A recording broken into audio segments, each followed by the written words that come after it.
as I said, the important thing here is we have to start challenging the history that was fed to us, because it's not entirely true. To say that the history of Jamaica that I was taught at KC, or the history that I learned at university in New York, is inconsistent is an understatement. Entire chunks, thousands of years of history have been omitted from what we were taught. We're not going to go that deep today. The idea today is to fill in some of the blanks and show you how it all connects to the circumstances that we find ourselves in on this island right now. Because we think that history is a dead thing, but it's not. It's the history that sets up the present and the future. All right?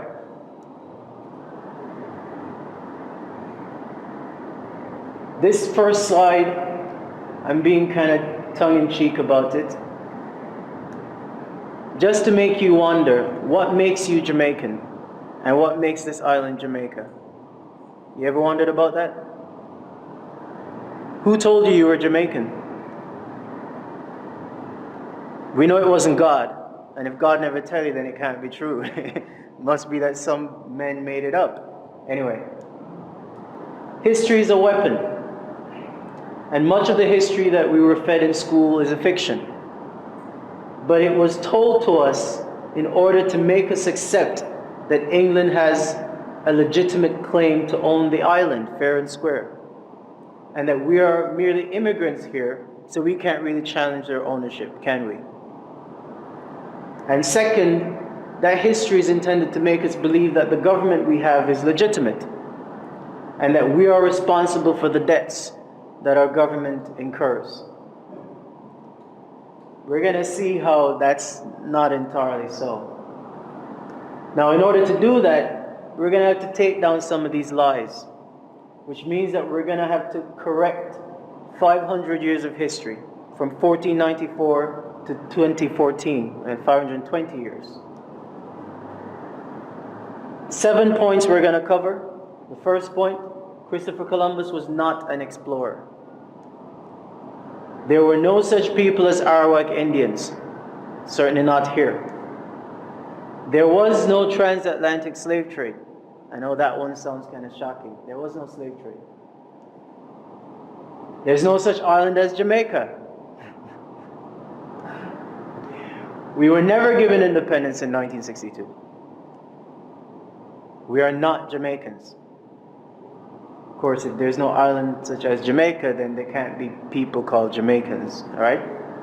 And finally, the government is not ours, which explains a lot, doesn't it? They're not really working for us. All right, so first, lie. No such people as Arawak Indians. We're told that Christopher Columbus encountered a race of people he called Arawaks. But Spanish historians describe these Arawaks as docile, medium-build, copper-colored people, like the ones you see on the coat of arms, with straight black hair, and they said that they lived here for up to 10,000 years ago. Problem is, no evidence of these people has ever been found. Understand that there is no Jamaican archaeology. There is nobody out there digging up any part of this island to try to find any evidence of anything. So they found no burial grounds, no tombs, no temples, not even a bone fragment or a hair follicle so we can test some DNA. None of this, even though they say that these people lived here for 10,000 years. How do you live anywhere for 10,000 years and not leave an archaeological record of yourself? That's because those Arawak Indians never existed here. In fact, the only people that we can prove existed here in this region are the so-called Caribs. And guess what? The Caribs are not medium-build, copper-colored people, they are black. If anyone's ever been to Trinidad, or St. Vincent, or St. Lucia, or St. Kitts, where these Caribs supposedly were, you'll see that the people that call themselves Caribs are black. They do have, some of them, curly hair, straight hair, but we know that that exists inside the black gene pool anyway. All right? There were no Arawak Indians in this entire region. Research by pioneering black historians and anthropologists revealed that the people Columbus actually encountered here in 1494 were likely the same as he encountered in America, which he wrote about in his journals.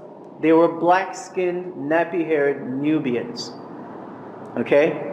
There's another explorer named Giovanni de Verrazzano, who came to America about 20 years after Columbus, 1514, and he wrote in his journals that the people he encountered were Ethiopian. He said nothing about copper-colored people. And if those people had existed in the Americas for thousands of years, it's a fair expectation that they lived on these islands as well. They lived everywhere. And we're going to see that they left evidence everywhere. So, the point I'm making is, most of our ancestors were already here. Alright? And they had been here for tens of thousands of years, as I'm going to prove. Historians have discovered what they were called. They were called the Amaru. Amaru, this is where the term America comes from. It doesn't come from Amerigo Vespucci. It came from the Amaru, because they knew who was here originally. And another name for them is the Olmec sheep. Well, guess what? Mec, sheep, co, Mexico. That's where the term Mexico comes from. So if you talk about Americans or Mexicans, you're talking about our ancestors. And they inhabited the entire region, as I showed you, North, Central, and South America, and the Caribbean. They are the real Amerindians that I was taught in high school, and they were black people. You don't know them because Europeans gave them other names. Just like they made up the name Arawak from the Arawak, they made up all these other names to keep you from realizing that everything in the Americas is you. Every artifact they find is you. Every monument they find, you built. But instead they tell you it's Maya, and Inca, and Aztec, and Toltec, and Taino, and Carib, and Arawak. These are all names they made up. Understand that. Alright. And of course, they told you that this is what the Arawak looked like. Or the Amerindians. Right? Anyone ever seen any Jamaicans looking like this? You know why? They never existed here. They want you to think that that's what the Arawak looked like, because they don't want you to know that this is what they look like. These are the original Amaru Khans. These are the original Olmec sheep. These are our ancestors. These are called the Olmec colossi. Colossi from colossal. And these are massive stone carvings of white people. I mean, this guy looks pretty white, right? This is a white dude, right? No? Okay, well, okay. These are black people. And they're carved out of one solid piece of basalt rock. Basalt is the second hardest rock on earth. First hardest is granite, which is what the pyramids are made out of. And they've dated these heads, and they estimate that they're somewhere between 16,000 to 20,000 years old. Stop and think about that, beloveds. 20,000 years ago, a race of black people excavated massive granite rocks out of the mountains, basalt rocks, and then etched themselves into these rocks. What kind of technology would they have had to be able to do this 20,000 years ago? Because it wouldn't have been a copper chisel. Alright? And I like this slide. Just a comparison. Here's a white dude, and here's a white dude. Right? So we were certain that the Olmec were white. Okay. These depictions weren't just depictions of ourselves. Because if you think about it, I'm not sure why it would be necessary to carve yourself into stone like that. These were actually depictions of our gods. But that's a powerful statement, isn't it? That the depictions of the gods look just like the people. You see what I'm saying? Okay? Historically, every ancient culture always depicted their gods to look like themselves. There's a reason it says in the book that the Creator created man in His image. That means your God must have looked like you. And since there's 5 billion black people on the planet, I would like to believe that a black God created me. I'm just saying. So those are the Olmec colossi, and as I said, they're depictions of the black gods. And the people were the builders of civilizations. They were not primitive. Primitive people couldn't do that. And like our Kemetic ancestors from Egypt, our Olmec ancestors engineered entire city complexes, thousands of years before Europeans crawled out of their caves. Historians have nicknamed the Olmec the mound builders. They call them mound builders because they built these megalithic structures all over the Americas. This is the Pyramid of the Moon. It is in a place called Teotihuacan in Mexico. This pyramid is the second largest, well, it was the second largest pyramid by volume on the planet. It's now the third largest. And I don't know if you can get an appreciation for the scale of this, but I like this picture because you see these tiny dots, that's people. Just to show you how massive this thing is. And unlike the pyramids of Egypt, the pyramids built by the Olmecs were meant for you to mount. They were meant for you to climb them and go up there and behold the greatness of your ancestors. This was built by black people. The same stone heads I just showed you, white archaeologists have confirmed that they were also the builders of these pyramids. This pyramid is 20,000 years old. And it is built from granite. And it is still standing, unlike the World Trade Center. This used to be the biggest pyramid on the planet by volume. It's called the Pyramid of the Sun. It's on the same complex. This was built by black people. It is massive. It's called the Pyramid of the Sun because it is designed to align with solar phenomena. This is the new King of the Hill. Remember I said to you, this one was the biggest pyramid on the planet. That was until 6 years ago, when they stumbled onto this. This is called El Mirador. It is in Mexico. Mirador is a Spanish word for veranda or rooftop, because they discovered that when you stand on the top of this, you can see for miles. And guess what? When they stood on the top of it, now this had been covered up by jungle. Just to show you, imagine how old this is. This is real. This is not from a movie. This is not special effects. This is an actual photograph. Alright? This pyramid is massive. You can't even see the base of it.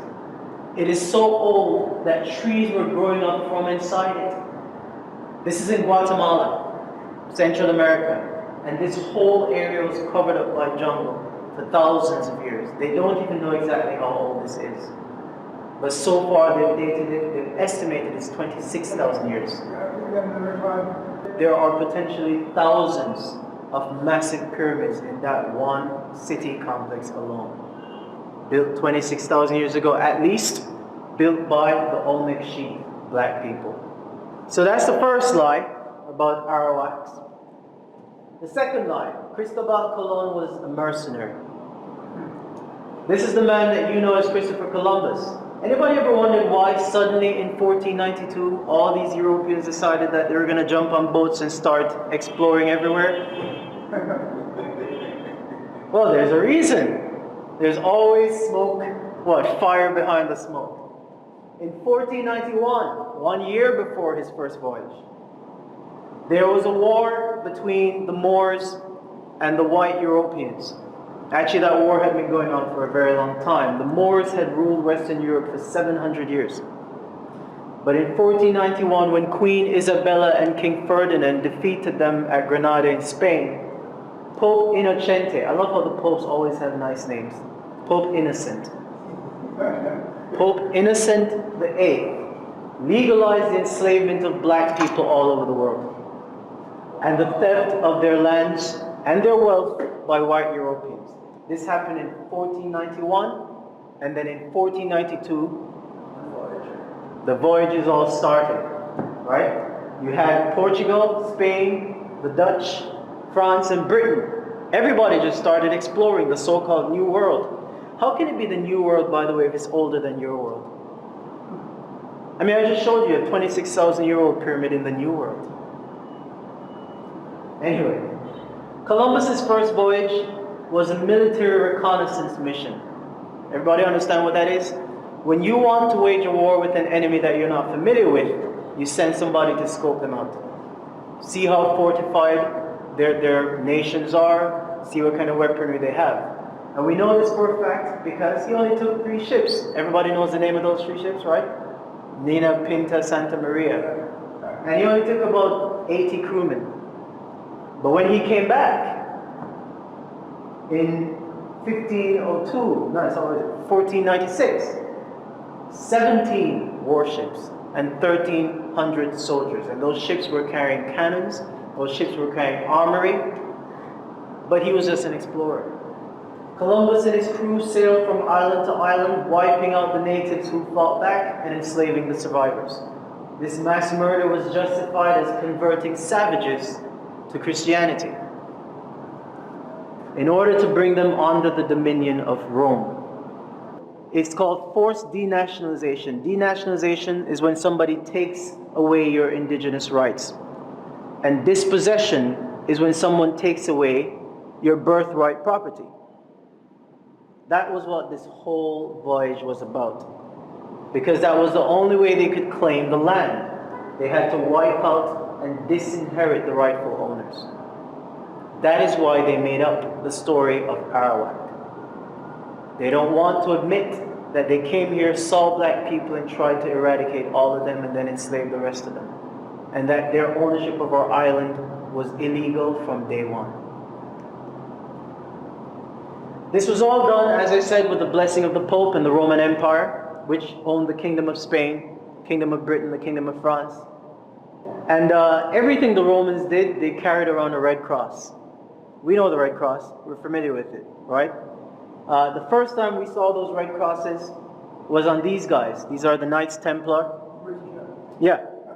The Templar were the armies that were sent into Africa to conquer and destroy.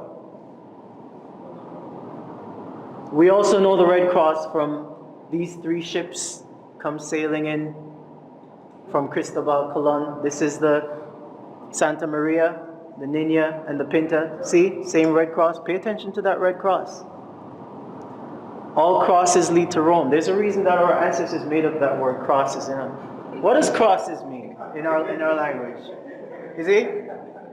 They knew that anytime some bad shit happened, crosses was behind it. Alright?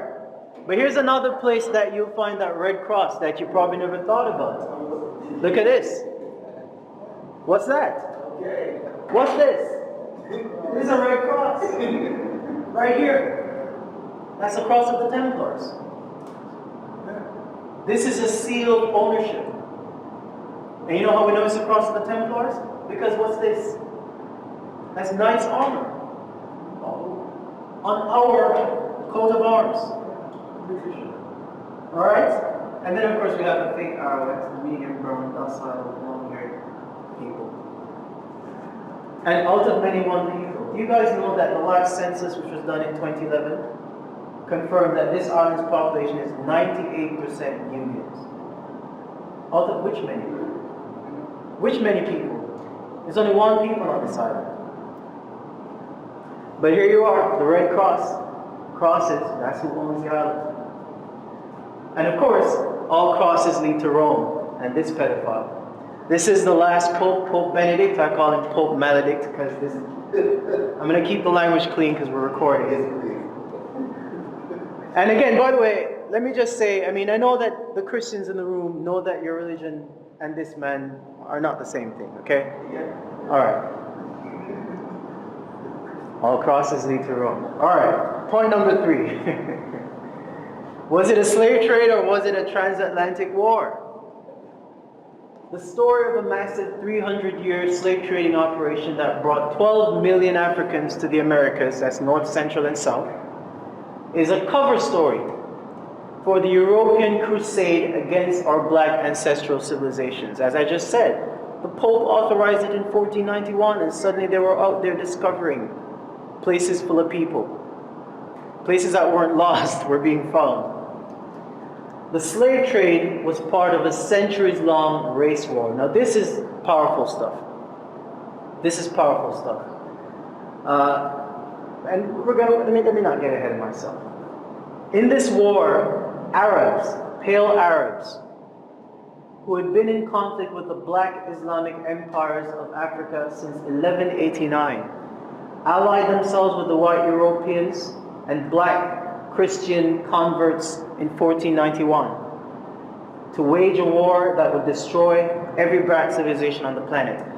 Again, a lot of stuff I'm going to touch on. I'm not going to go too deep in it because it's just outside of the scope of this. This transatlantic war combined military invasion and genocide with biological, psychological, social, legal, and financial tactics to achieve total domination over indigenous Nubian peoples. The defeated Nubians were captured as prisoners of war. Again, we go back to the Europeans and their wordplay. The people you are calling slaves are prisoners of war. They're prisoners of war. And what you're calling a slave trade was a war. It was a race war. This strategy was done in order to dismantle families, tribes, and nations. You break them up, that's divide and conquer.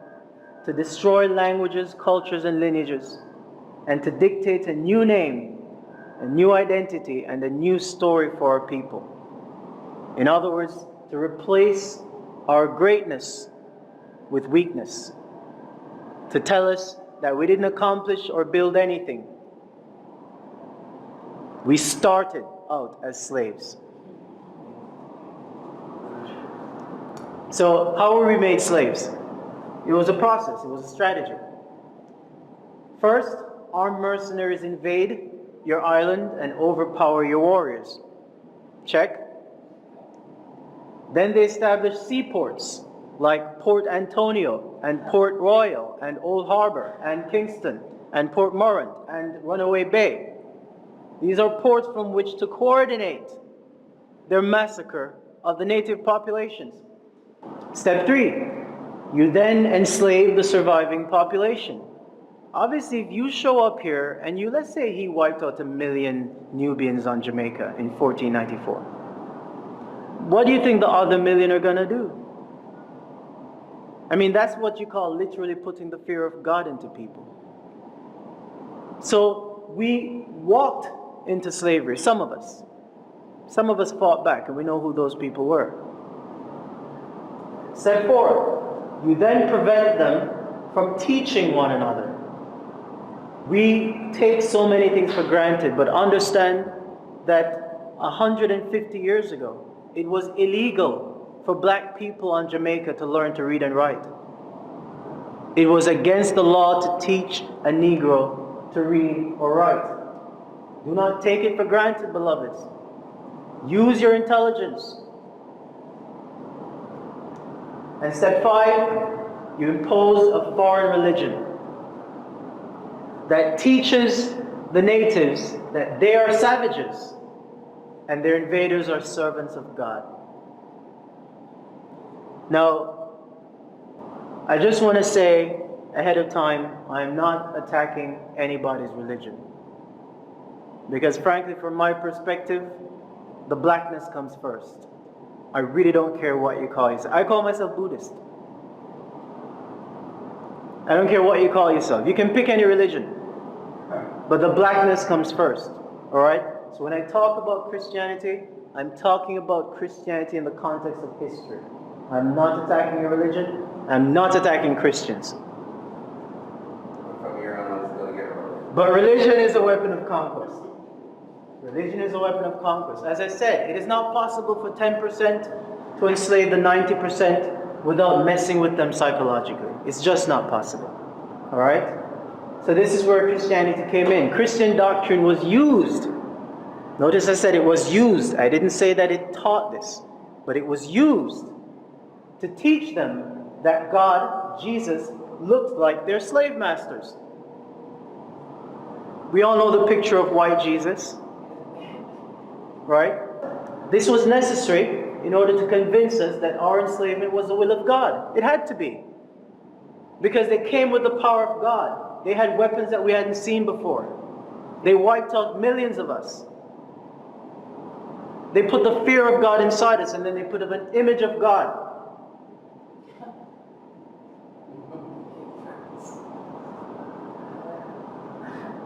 And we feared that image. Because every time we saw him, the slave master. Every time. Every time. That's why we were obedient. And it wasn't just that. But I want to show you that this is what makes this possible. You see that?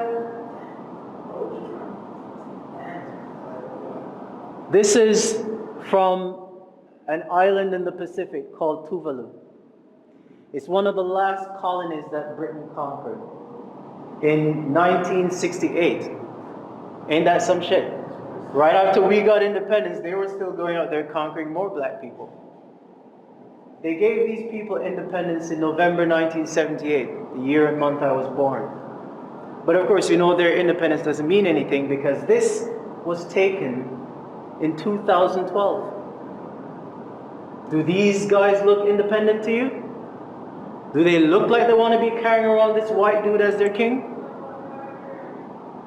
And make no mistake, we do the same thing on this island. We just don't put him up on the pedestal. And finally, the Bible, conveniently, is full of scriptures that made you accept all of this domination. And I want to begin by reading to you one particularly pernicious section of scripture. Now again, let me just make it clear. This is not the word of God. This is not the word of God. This is the word of men, written into the book that you are told is the word of God. You follow me? God didn't say this. God didn't sanction any of this. God couldn't possibly have done that because God had to have been black.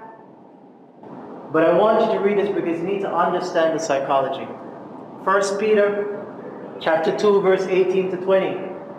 Slaves, in reverent fear of God, submit yourselves to your masters. Not only to those who are good and considerate, but also to those who are harsh. What? For it is commendable if someone bears up, that means endures, bears up under the pain of unjust suffering because they are conscious of God. It is commendable for you to endure enslavement because you honor God when you do so. Alright? Now this part I love. But how is it to your credit if you receive a beating for doing wrong and endure it? In other words, if you disobey your master and you get beaten, it's not commendable. There's no honor in that. Don't disobey your master. Don't try to free yourself. Don't run away. Don't set some slaves free. It's not commendable. But if you suffer for doing good, meaning doing what the master tells you, and you endure it, this is commendable before God. This is the depth of the psychological programming that was done to our ancestors right here on this island. This is not the word of the Creator. This was put into the book to ensure that an agenda was followed. So, have you ever wondered how these churches got started on this island? Starting in the mid-1700s, the plantation masters opened up the religion to the slaves, but they did it a very specific way. First of all, they made sure that one slave was taught how to read and write. This would have been the only literate black man in the room. And he would have been a house slave. But here's where this gets deep. The white master is sitting in the midst of the congregation. He's overlooking his slaves. But he's there to make sure that this guy teaches them what he's supposed to teach them. Right? This guy was called the overseer. Anybody here goes to a church of God? Pentecostal church? This is where your overseer came from. The overseers are not black, but this is where they came from. Again, this is not to attack your religion, it's just to show you that religion was used as a weapon, just like the bullets and the bombs, in order to conquer us. Now this one is going to be shocking. You are bonded property.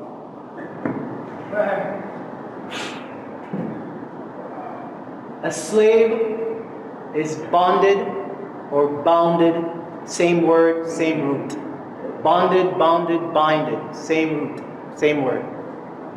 The Spanish has succeeded in stripping the island of all its gold. We know that because we know that Columbus, after 6 years in this region, went back to Spain with so much gold that the price of gold collapsed in Europe, and suddenly gold was worthless. So the British couldn't rely on gold. The Spanish took all of that. This island had two things that were more valuable than the gold. This island had agriculture, and it had black people. And so the British figured out a system in which they could use both of those resources to their advantage. This is the beginning of what you know as stocks and bonds. What was the stock? Your ancestors. Livestock, cattle, chattel. You've heard the term chattel slavery, chattel is property. This is where it comes from. It literally comes from cattle, from livestock. That's why they used to literally brand the slaves with a hot iron, just like they did their cows. So that was a stock. The bond was the certificate of ownership. So I, Ramian Reynolds, would be a stock. And the piece of paper that says that Mr. Reynolds owns me would be my bond. Alright? And that bond carried a value. A field slave, or I should say a warrior slave, was worth more than a field slave, who was worth more than a house slave, who was worth more than a female slave, and so on. So the bonds varied in value. Alright? The buying, selling, and trading of these bonds is what became known as the stock exchange. Like New York Stock Exchange, like London Stock Exchange, which by the way was founded in 1678. So we know it was right there in the slavery mix. And I'm going to show y'all what a modern bond looks like.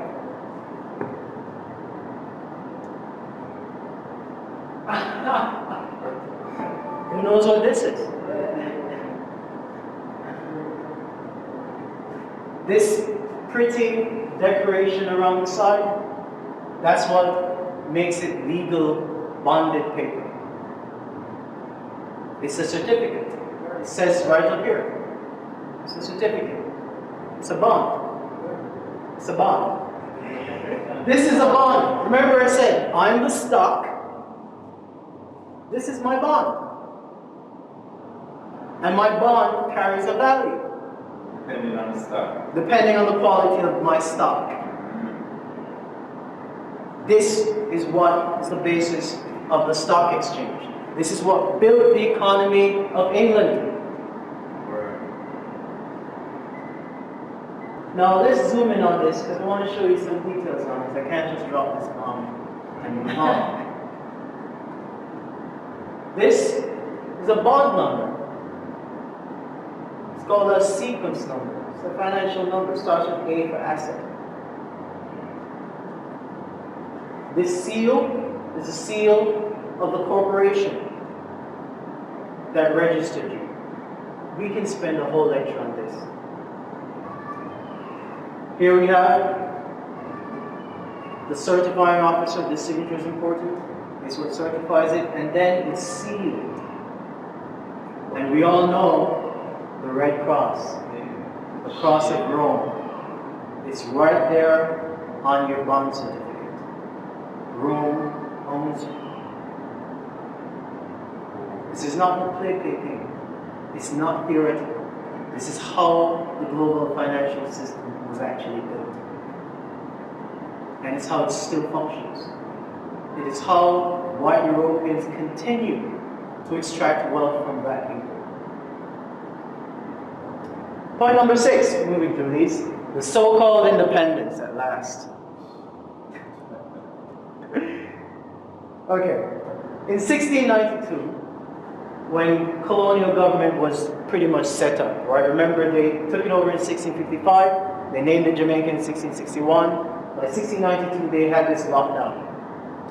That government consisted of a governor, an executive council, and magistrate courts of admiralty. All the courts in Jamaica up until 1962 were officially maritime courts. That means they were courts of commerce. They had nothing to do with law or common law. The governor was known as the Lord of the Land, and the chief commander of the Jamaica militia, which up until 1952, that's the name of the JDF. It was called the Jamaica Militia. Has the Jamaican militia, or let's say the Jamaican army, has the Jamaican army ever fought a war with another country? No. You know who the Jamaican army has fought with? Us. Us. The only people these soldiers have ever killed is Jamaicans. Just like they did in Tivoli. We might have to edit that off the video here, but I'm just letting you all know. That is what they were there for. The Jamaican army's not there to defend us. Who are they going to defend us from? Trinidad? We know they can't fight America, and that won't happen anyway. They are there to maintain the power of the Governor General by violence and force.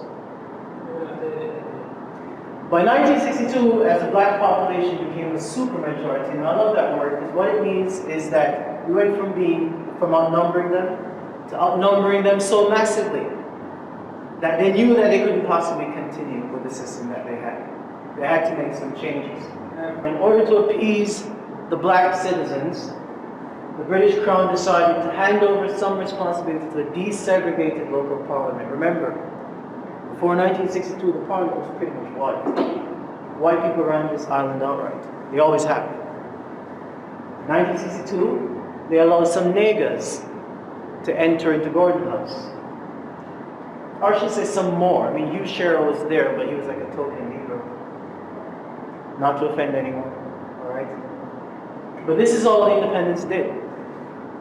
The British flag, which has flown over Jamaica for the past 3 centuries, is about to be replaced by the Jamaica national flag, heralding the birth of the new nation.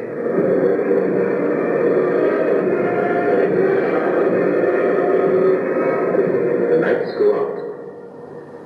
The Union Jack is lowered, and the new flag of Jamaica raised.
It must have been a really powerful moment for everybody that was there, you know.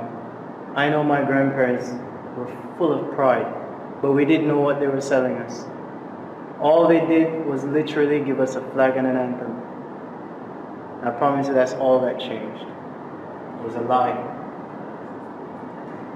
Here's what the Act of Independence did not do. And by the way, I've read that act.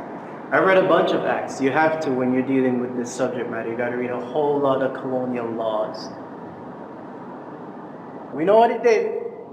Here's what it didn't do. It did not relinquish the Queen's claim of dominion over the island. She still owns it. It did not return ownership of the land and the resources of the people. We don't own them. It did not restore our birthright inheritance. It did not compensate the natives for the wealth stolen from us through 400 years of slavery. It did not remove the Queen as head of state. She's still very much there. And by the way, I've heard that the government here has said that they want to remove the Queen and move us to a republic. They don't have the authority. They do not have the authority. That's something that they tell you in an election to get you worked up because they know that Jamaicans are full of national pride. But they don't have the authority. They work for her. How your employees are going to take away your ownership? How can your employees take away your power? It did not rescind the Governor General as Lord of the land. He still is, we know that. And he's still the Commander-in-Chief of the military.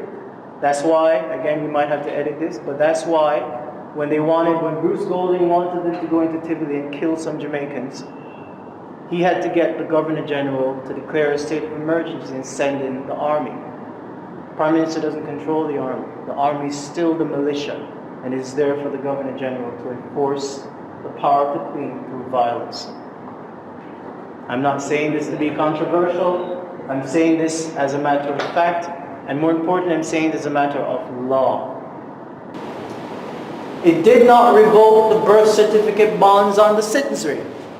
We're still bonded. I showed you that. And it did not resolve the debts that have been accrued upon the people. This so-called independent nation started out flat broke. And not only broke, but we started out in debt. So the government of Jamaica and the Bank of Jamaica, which are both foreign-owned entities, meaning they're owned by the Queen. We don't own them. I've read the Bank of Jamaica Act of 1960. We do not own the Bank of Jamaica. All right? There is a reason that you can go to the University of the West Indies and never be required to read any of this stuff. There's a reason you can do 4 degrees and never learn that the birth certificate is a bond. Because if they taught you how your system of law was actually designed to work, you probably would not submit to it. So the GOJ and the BOJ began to borrow large sums of money from predatory multinational lenders. We know them well. The International Monetary Fund, the World Bank, the Inter-American Development Bank, and the USAID. Those loans carried high interest rates and harsh penalties called structural adjustment policies. Here's an example of a structural adjustment policy. We have 3 million people on this island. How many full-service general hospitals do we have? 6. 6 hospitals on an island of 3 million people. Portmore is the most populous city in the Caribbean, and Portmore still doesn't have a general hospital. The reason Portmore doesn't have a hospital is because of something called structural adjustment policies. When the IMF lends you money, they tell you what you can spend it on. And they told us explicitly, you can't build no new schools. We haven't built any new schools in 20 years. We haven't built any new hospitals in 30 years. This is why. This is the grip of poverty. The other thing that these structural adjustment policies have caused is the sell-out of all our resources. That's why we don't own the bauxite. We don't own the tourism industry. We don't own the telecommunications company. We don't own the power company. We don't own the water company. We sold out all the farmland. We sold out the airports. We don't own them.